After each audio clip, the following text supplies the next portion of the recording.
ធ្វើអីអ្នកណាឲ្យពួកឯងមកតាំងគម្រប់ការនៅទីនេះបើចង់តាំងគម្រប់ការទៅតាំងនៅកន្លែងមកចុះសពទៅបញ្ញាប់ជោគជ័យភ្លាម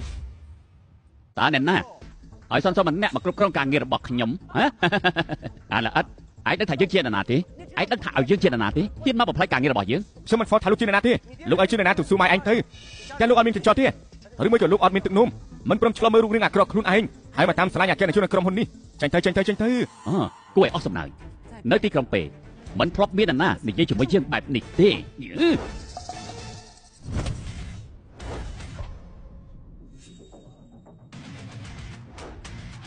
លោកម្ចាស់នៅឈរធ្វើអីទៀតសម្រាប់វាទៅ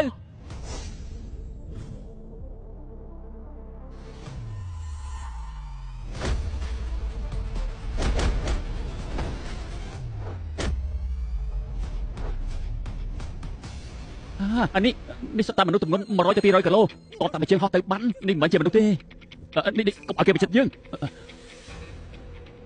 យ៉ាងម៉េចឆាប់ចេញទៅកុំមកជន់កន្លែងនេះទៀតបាត់ជាមនុស្សដែលមិនដឹងខ្យល់មែនយ៉ាប់ហើយធប់ភ្លាមកັບភ្លើងពួកគេមានកັບភ្លើងក្រែងឯងបកាយវាយណាហ៎ឯងបកាយវាយមានប្រយោជន៍អីចាញ់រកស៊ីត្រូវតែមានអំណាចត្រូវតែមានខ្នងមនុស្សដូចជាឯងនេះមួយជីវិតគឺមានវាសាត្រឹមតែជាកម្មករតើវាសមនៅប្រកួតជាមួយយើងដែរទេទីក្រុងពេមិនអាចប្រើកំភ្លើងបានទេឯងហ៊ានច្បាស់បែបនេះមិនខ្លាចត្រូវផ្ដន់ទីទូទេផ្ដន់ទីទូអ្នកណាហ៊ានផ្ដន់ទីទូខ្ញុំនៅទីក្រុងពេខ្ញុំជាច្បាប់ខ្ញុំជាមេឃឯងជឿឬមិនជឿឥឡូវនេះខ្ញុំបាច់ឯងមកគ្រាប់ឲ្យស្លាប់សំបីតែលិមុខក៏មិនហ៊ានចេញមកដែរខ្ញុំមិនទៅដល់ហើយអញ្ចឹងឯងងាប់ទៅ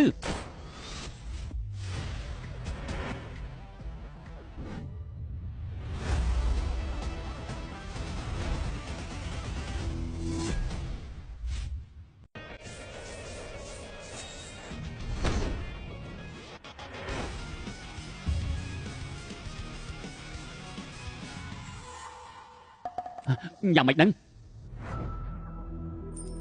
ខ្ញុំមើលច្រឡំទេឬមួយក៏បាញ់ខុសគោលដៅកុំចិត្តខ្ញុំ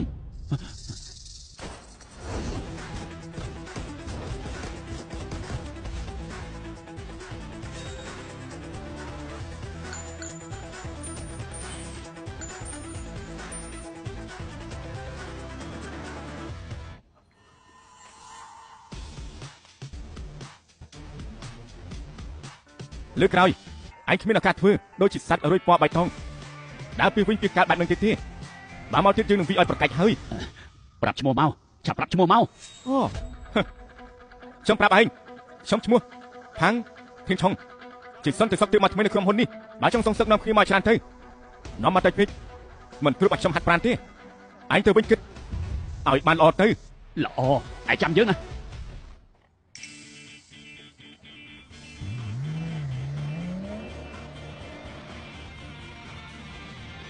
គេមិនហ៊ានមកទៀតទេយ៉ាការងារជោគជ័យខ្ញុំមិនត្រូវគេបដិញ្ញចេញទេខ្លាំងម្ល៉េះសេសុយអញបានរកឃើញតំណប់ទ្របហើយបញ្ហាធំហើយកុំប្រចាំតកោចូលនេះច្បាស់ជាសងសឹកថ្ងៃនេះបាត់បង់មុខមាត់ធំប៉ុណ្នេះគេប្រកាសជាមិនព្រមបញ្ចប់រឿងងាយៗទេអាកានេះជួខ្ញុំបានមិនដឹងរុយពណ៌បៃតងចេញទៅបាត់ហើយគេមិនហ៊ានមកទៀតនោះទេឥឡូវនេះភ្លាមមកការិយាល័យខ្ញុំណែបានហើយយ៉ានេះហៅខ្ញុំមកធ្វើការហើយហ៎ទម្រង់ក្រុមហ៊ុនធំគឺពិតជាខ្ពស់មែន